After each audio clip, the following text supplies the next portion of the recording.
그럼 우리 수업하도록 하겠습니다. 자, 등차수열, 등비수열 35페이지 보도록 하겠다요. 자, 원리합계과 적립총액이라는 개념에 대해서 공부를 할 겁니다. 자, 원리합계를 우리가 AN이라고 놓을 거예요. 그리고 적립총액을 우리가 수열에서 배우는 SN이라고 놓을 겁니다. 자, 왜냐면 원리합계라는 것은 뭐와 뭐를 합한 거다? 원금과 이자를 합한 금액이에요. 일회성 금액입니다. 그래, 얘는 원금과 이자를 합한 금액이야. 자, 되겠습니까? 원금과 이자를 합한 일회성 금액 되겠습니다. 자, 반면에 적립총액이라는 것은 뭐냐면요. 이 녀석을 계속 적금은 뭐야? 한 달에 10만 원씩 계속 집어넣는 거예요. 내가 10만 원을 넣고 10만 원을 넣고 10만 원을 넣고 10만 원을 넣고 여기에서 돈을 찾으면 요만큼, 한 달치만큼의 이자, 얘에 대해서는 두 달치만큼의 이자, 얘에 대해서는 세 달치만큼의 이자, 얘에 대해서는 네 달치만큼의 이자가 되겠지. 요 원금과 이자를 합한 요 금액 A1, 얘는 A2, 얘는 A3, 얘는 A4라고 했을 때 얘를 모두 더해버리면 S4라고 얘기할 수 있겠네? 이게 바로 뭐야? 적립총액이에요. 누적된 원리합계. 누적된 원리합계. 즉, 입금의 총액을 우리는 적립총액이라고 부릅니다. 자, 되셨습니까? 네. 자, 그런데 이 원금과 이자에 대해서 이자를 매기는 방법에 선생님이 지난 시간에 얘기를 했어요. 두 가지 이자를 산출하는 방법이 있습니다. 달리법이라는 계산과 복리법이라는 계산이 있습니다. 라고 얘기했어요. 자, 달리법은요. 원금에 대해서만 이자가 붙습니다. 라고 그랬죠? 그래서 원리합계, 예. 요게 S는 이 SN하고 같은 S야? 다른 S야? 다른 S예요. 사실 얘는 수열 입장에서 보면 AN에 해당이 되는 겁니다. 되겠죠? 자, 그래서 요 녀석은 원금이 이렇게 주어졌을 때 원금 그대로 더하고 뒤에 RN 이렇게 붙여요. 즉, 이 원금에 대해서 내가 이자를 붙일 거야. 그리고 이 원금을 몇 개월을 묶었는지 개월수, n 개월수를 이렇게 적을 거야 라는 게 달리법이에요. 자, 그러면 복리법의 계산, 복리법의 원리합계는 어떤 식으로 구할 수 있냐면요. A에 1 플러스 R에, 자, 요번에는 뭡니까? 원금과 이자 모두에 대해서 이자가 붙을 거예요 라고 했죠? 그래서 n이 요 바깥에 가 있게 됩니다. 그래서 요 녀석이요. 우리가 지금 배우는 수열에 등장하게 되는 거예요. 왜? 자, 우리 요 녀석 한번 보자. 원금은 이미 내가 300만 원 넣을 거야. 그리고 이자는 내가 원리율 10% 받을 거야 라고 정해져 있어요. 그러면 내가 돈을 받는 X는 결국 N, 얼마나 오래 돈을 묵혀두느냐 이 부분에 걸려있죠? 그래서 A하고 R은 원래 숫자로 주어지거든. 얘는 AN, N에 관한 어떤 식이 돼야 돼요. 그래서 얘를요 전개해봤습니다. N에 관한 내림차순식으로 전개했더니 이런 식이 나왔지. 와, 이거 뭐야? N에 관한 몇 차식? 1차식이에요. N에 관한 1차식 하면 떠오르는 수열, 무슨 수열 되겠습니까? 등차 수열 되는 거예요. 그래서 우리는 이 수열 파트에서 바로 이 달리법, 복리법 문제를 풀게 되는 거예요. 자, 반면에 이 복리법은 어때요? 어디에? 지수에 n에 관한 몇 차식? 예, 1차식이 오는 무슨 식이다? 단항식이야. 자, 지수 n에 관한 1차식이 오는 단항식. 우리는 이걸 무슨 수열이라고 부른다? 등비수열이라고 부르죠. 그래서 동계산을 하는 달리법과 복리법을 가만히 봤더니 하나는 등차수열로 연결되고 하나는 등비수열로 연결되더라. 그래서 등차수열, 등비수열의 적립총액, 즉 SN을 구하는 문제를 내보자. 이렇게 적용이 되는 거예요. 자, 여기까지 되셨습니까? 네. 그래서 사실 달리가 좋다, 복리가 좋다, 고객 입장에서는 복리가 좋다. 하지만 은행 입장에서는 무식한 사람들을 위해서 달리법으로 이자를 되게 세게 붙여놓고 이자 높은 척한다. 근데 뚝 뚜껑 열고 오면 달리법이네 에이 이렇게 되는 경우도 있어요. 그러니까 머리가 사람이 좋고 공부를 많이 해야 돼. 네. 자 그러면 우리가 지금부터 참고 보도록 하겠습니다. 자 우리가 요거 같이 읽어볼까? 시작! 학생 여러분이 혼동하기 쉬운 개념 중 하나가 원리학계 S를 SN으로 착각한다는 것이다. 기억하라. S는 AN의 역할을 한다는 것은 즉 단리법, 복리법으로 계산되는 것은 전부 AN의 역할을 하는 겁니다. S는 SN을 의미하는 것이 아니라 S는 AN을 의미한다. 요거 혼동하시면 수학이 힘들어져요. 자 그러면 우리 이제 다음 페이지로 넘어가 보도록 하겠습니다. 자, 연이율이 R 매년마다 복리로 매년 초에 A1씩 적립하면 N년 말에 적립 총액은 얼마가 되겠느냐. 야 내가 계속 적금할게 맨 마지막에 나 얼마 받아? 이 얘기를 묻고 있는 거예요. 자 그런데 이런 문제를 풀 때는요 되게 조심해서 여러분이 봐야 되는 포인트가 있어요. 두 줄짜리 필기하도록 하겠습니다. 돈을 초에 냈냐 말에 냈냐. 돈을 초에 냈냐 말에 냈냐. 줄 바꿔서 돈을 초에 받냐 말에 받냐 이렇게 적어 놓으세요. 돈을 초에 냈냐 말에 냈냐 물음표. 돈을 초에 받냐 말에 받냐 물음표 하시기 바랍니다.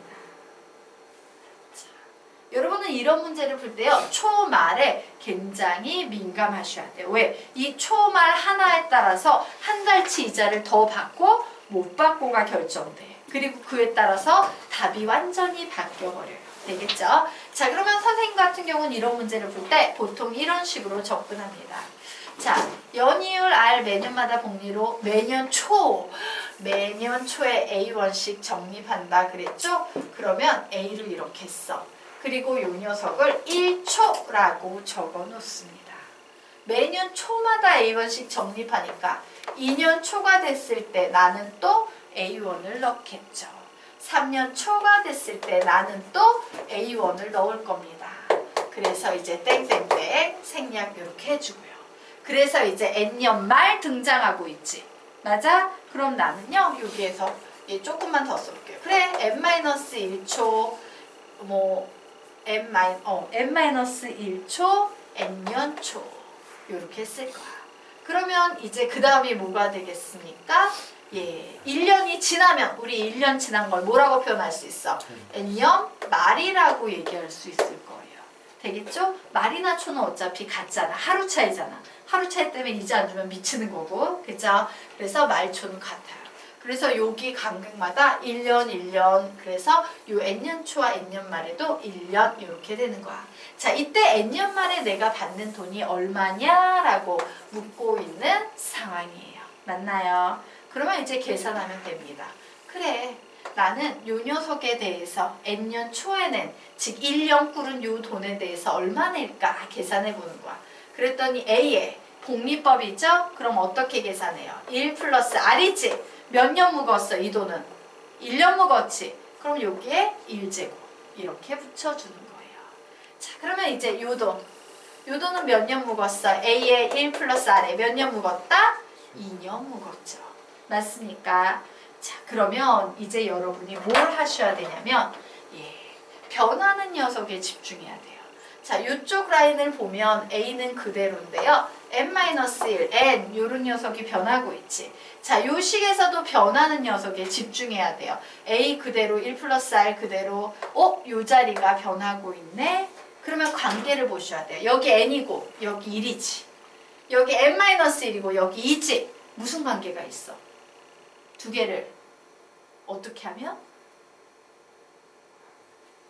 얘와 얘 사이의 관계를 찾으셔야 돼요. 두 개를 어떻게 하면? 더하면 항상 뭐가 나온다? n 플러스 1이 된다라는 특징을 보셔야 돼요.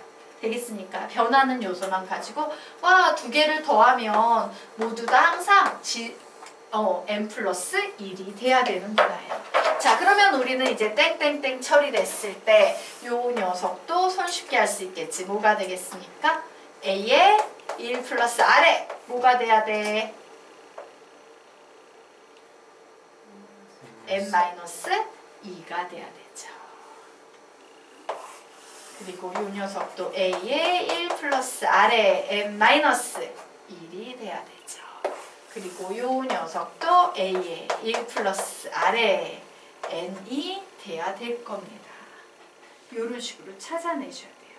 이 N 플러스 1을 못 찾아내면 이렇게 땡땡땡 다음에 뭐가 될지 헤매는 친구들 되게 많아요. 되겠습니까? 그래서 헤매지 않으려면 변하는 요소만 보고 N 플러스 1이라는 규칙성을 찾아야 됩니다.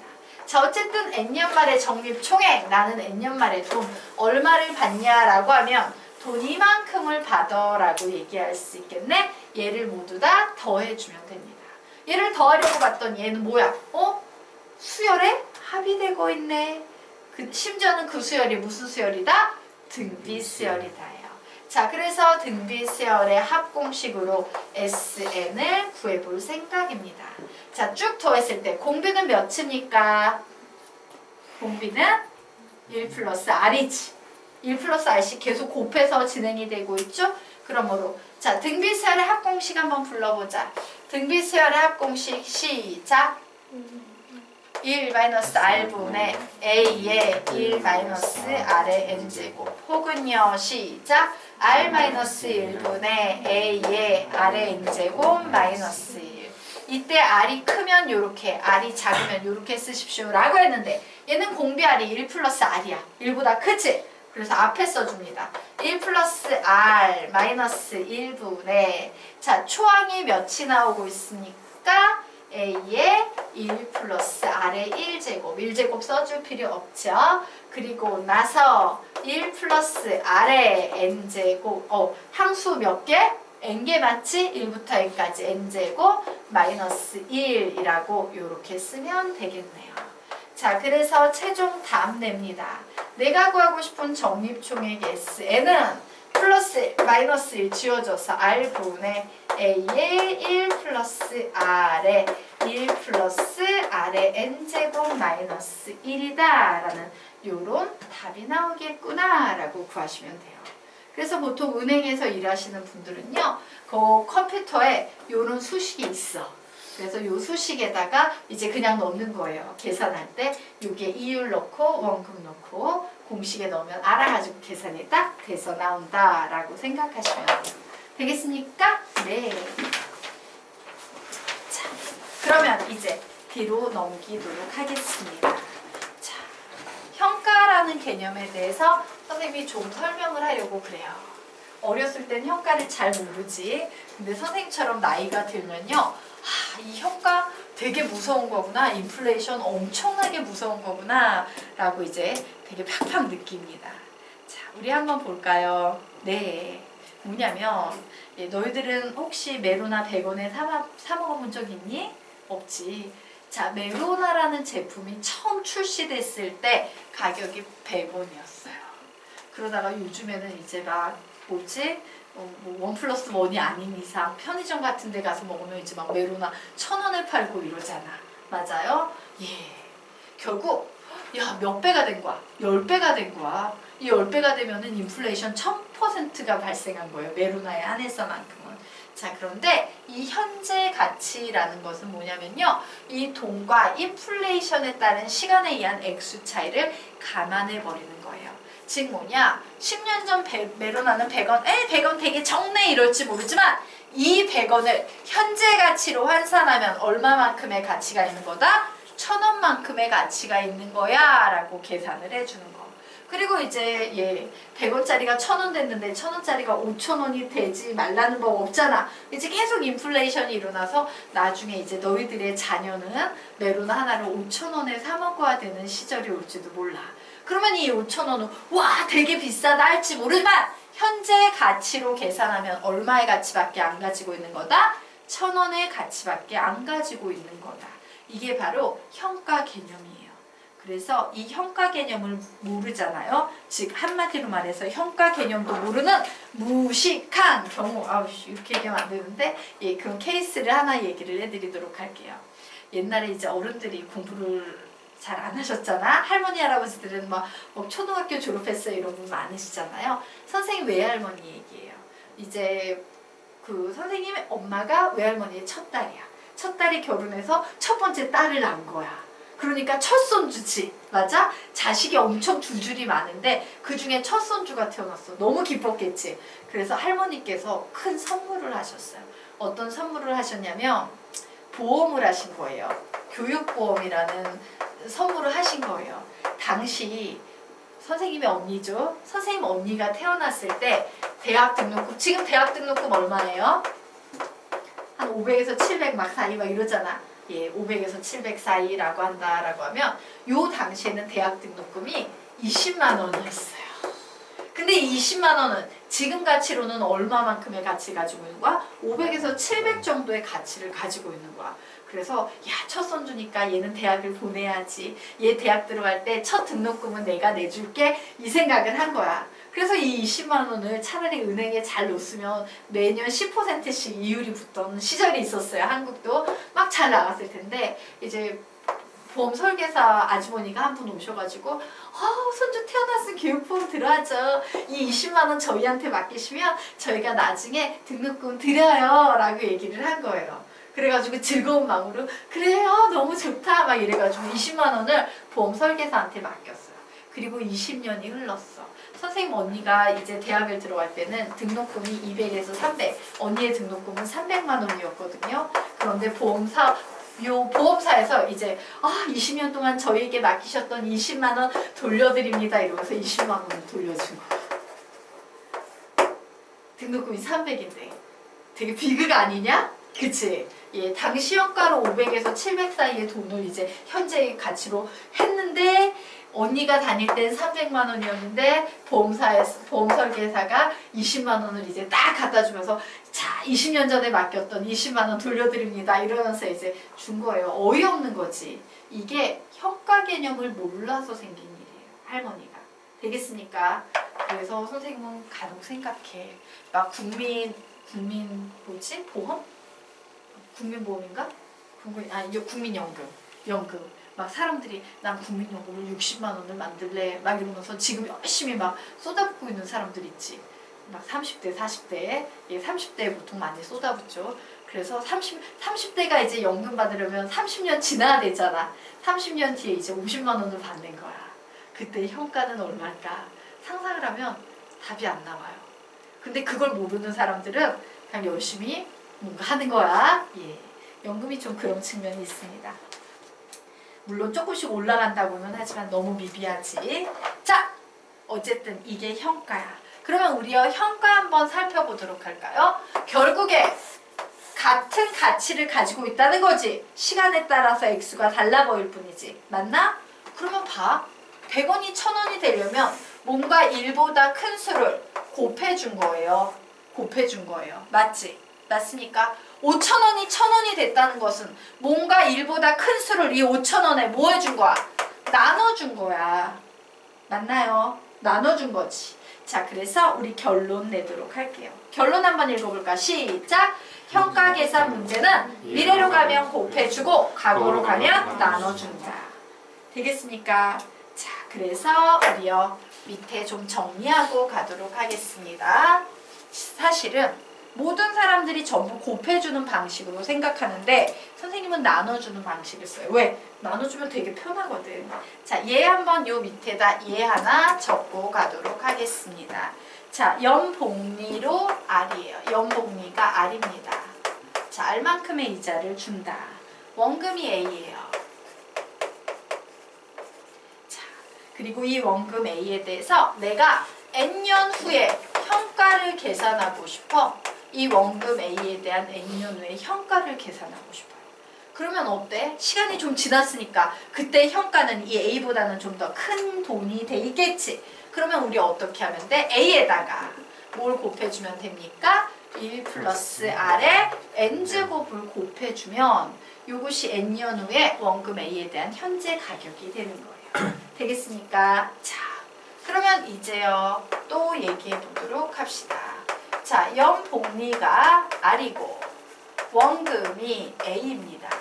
선생님이 N년 전에 현가를 계산하고 싶어요. 그러면 N년 전에 지금 현재 A 니 돈은 N년 전에는 얼마였을까 하면 A보다 좀 작은 돈이 돼 있겠지.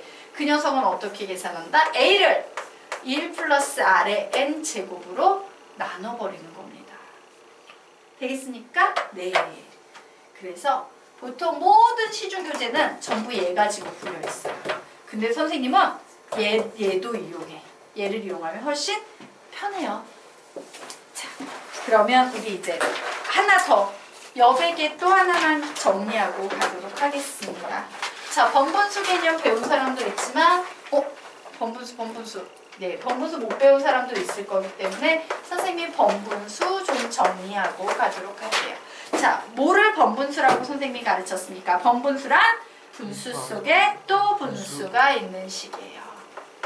분수 속에 또 분수가 있는 식. 우리는 얘를 번분수라고 부릅니다. 자, 번분수는 어떻게 풀어야 된다고 선생님이 가르쳤습니까? 또 분모의 최소 공배수를 분모 분자에 각각 곱한다. 또 분모의 최소 공배수를 분모 분자에 각각 곱한다 라고 가르쳤습니다. 자, 그래서 예를 들자면 A분의 B 플러스 C분의 D 2분의 F G분의 H 라는 이런 식이 바로 번분수예요. 자, 얘는 분수지. 이 커다란 분수 속에 또 분수, 또 분수, 또 분수, 또 분수, 새끼 분수 4개가 들어있습니다. 자, 이런 문제 풀면요, 번분수 개념이 없는 애들은요, 이거 통분하고 이거 통분해서 내양, 외양 이런 식으로 계산하지만 우리는 어떻게 푼다? 번분수 개념을 알고 있기 때문에 분모 분자에 뭔가를 곱합니다. 뭘 곱해요? 또 분모 불러보자. 또 분모 자리에 있는 거 시작! A, C, E, G. AC 이제 최소 공배수는 ACG입니다. 이 녀석을요, 분모 분자에 이런 식으로 곱해버립니다. 자, 그리고 전개해서 풀면 이렇게 전개하면 AA 사라지면서 BCG만 남죠. 더하기. 이렇게 곱해주면 CC 사라지면서 AD, EG만 남죠. 자, 이렇게 곱해주면 EE 사라지면서 AC, FG만 남고요. 이렇게 곱해주면 GG 사라지면서 마이너스 ACE, H만 남는다. 그래서 번분수를 분수로 바꿔서 문제를 푼다. 이게 번분수였습니다. 수학 하에 나오는 얘기예요. 유리식에 나오는 개념입니다. 자, 여기까지 됐죠? 네, 그럼 지우도록 하겠습니다. 자, 지우고 이제 이 녀석을 이용해서 우리 문제 한번 풀어볼 거예요. 자, 우선 문제 보도록 할게요. 자, 240만 원 하는 컴퓨터를 우선 반값만 지불하고 구입하였다. 나머지 금액은 한 달 후부터 매년 일정한 금액씩 6회로 나누어 갚기로 했다. 월 이율 2%. 매달 복리로 계산할 때 매달 갚아야 할 금액은 얼마가 될까? 라고 나와 있어요. 자, 그러면 이제 보자. 내가 120만 원은 지금 현재 가치로 줬으니까 문제 없지? 근데 내가 아직 못 준 돈이 얼마야? 120만 원이에요. 자, 그렇게 매달 일정한 금액 6회를 모두 합쳤을 때 현재 가치로 얼마가 돼야 된다? 120만 원이 돼야 돼. 맞습니까? 즉 이런 상황이에요. 현재 120만 원을 줘야 했는데 내가 얘를 못 줘서 한 달 뒤에 A1, 또 한 달 뒤에 A1, 또 한 달 뒤에 A1, 또 한 달 뒤에 A 이렇게 나눠서 냈을 때 저 매월 갚아야 하는 금액 A는 얼마냐라고 묻는 거예요. 그러면 보통 이거 거꾸로 계산하시는 분들이 있어요. 그렇게 계산해도 되겠지만 선생님 생각엔 120만 원 깔끔하잖아. 이렇게 앞으로 현가를 계산하는 게 더 낫지 않을까 싶어요. 자, 현가 계산하면 얘는 A를 앞으로 가고 있으니까는 나눠줘야 되지. 그죠? 뭐로 나눠줘야 됩니까? 월 이율 2%니까 1 더하기 0.02, 즉 뭐가 이율이 된다? 1.02가 되는 거예요. 1.02의 1제곱 이렇게 되는 거야. 자, 그러면 얘는 두 달이니까 뭐가 되겠습니까? 1.02의 2제곱분의 A 이렇게 되겠지. 자, 그래서 땡땡땡. 그래서 맨 마지막 녀석이 오게 되면 얘는 뭐가 되겠다? 1.02의 6제곱분의 A라고 이렇게 쓸 수 있을 거예요. 자, 그러면 결국 여기에 모아놓은 이 돈이 모두 얼마가 되면 돼? 120만 원이 되면 되겠구나 라고 생각할 수 있겠네요. 자, 그래서 등비설에 합공식으로 식 세우도록 하겠습니다. 120만 원이 되면 된다. 저 녀석의 합이. 자, 그래서 계산합니다. 1.02분의 1. 계속 이론수가 곱해진 거죠? 예, 1-로 할까? 1-로 할게요. 얘가 더 작으니까, 1보다 작으니까. 1-1.02분의 1-R분의 A. 초항은 뭐가 되겠습니까? 1.02분의 A가 될 거예요. A의 1 얘 뭐가 되겠어요? 1.02분의 1의 6제곱이니까 6제곱 요 밑에다 그냥 이렇게 써줘도 상관없겠죠. 그래서 계산합니다. 딱 봤더니 얘 뭐야? 번분수예요. 그죠? 그래서 선생님 분모분자에 며칠 곱하면 되게 좋을 것 같아. 며칠 곱하면 엄청 좋겠다? 1.02를 곱해줍니다. 자, 1.02를 곱하면 120만 원은 자, 분모 1.02 빼기 1 몇 되겠다? 0.02분의 자, 1.02, 1.02 지워지면서 A에 1-1.02의 6제곱분의 1이 얘지. 지수법칙에 의해서. 맞죠? 그래서 이 자리에 0.89 이렇게 넣으시면 되겠습니다. 결국 120만 원은 자, 예, 0.02분의 1에서 0.89 빼면 몇 나옵니까? 0.11A 이렇게 나오죠. 자, 분모분자에 며칠 곱한다? 100을 곱해줘요. 그래서 2분의 11A가 되고 2는 넘어가면 240만 원은 11A 이렇게 나오네요. 그러므로 A는 11분의 240만 원 요거 계산하시면 되겠습니다. 자, 그래서 요 녀석 계산하면 어떻게 나오냐? 21881.8181 이런 식으로 답이 나와요. 근데 우리가 가지고 있는 돈의 단위 요즘 1원짜리는 안 쓰잖아. 10원까지 쓰죠? 그러므로 얼마 낸다라고 답을 내면 되겠어? 2181 80원 요 정도까지 내시면 될 거예요. 왜? 1원은 계산 안 합니다. 1원까지? 몰라. 1원까지 정말 정밀한 걸 원해라고 하면 1원까지. 근데 10원짜리부터 뭐 이런 표현 나오면 10원. 이런 식으로 답을 달아 놓으시면 되겠습니다. 됐나요? 네. 자, 이해가 되시죠? 그래서 여러분이 나중에 그 수학 문제집을 푸시면 이렇게 뒤로, 전부 다 뒤로 풀어요. 보통 풀이는. 뒤로 푸는 거하고 이렇게 앞으로 가는 거하고 비교해보면 선생님은 이게 훨씬 편해요. 자, 여기까지 되셨으니까 네, 이로써 우리는 등차 등비 마쳤습니다.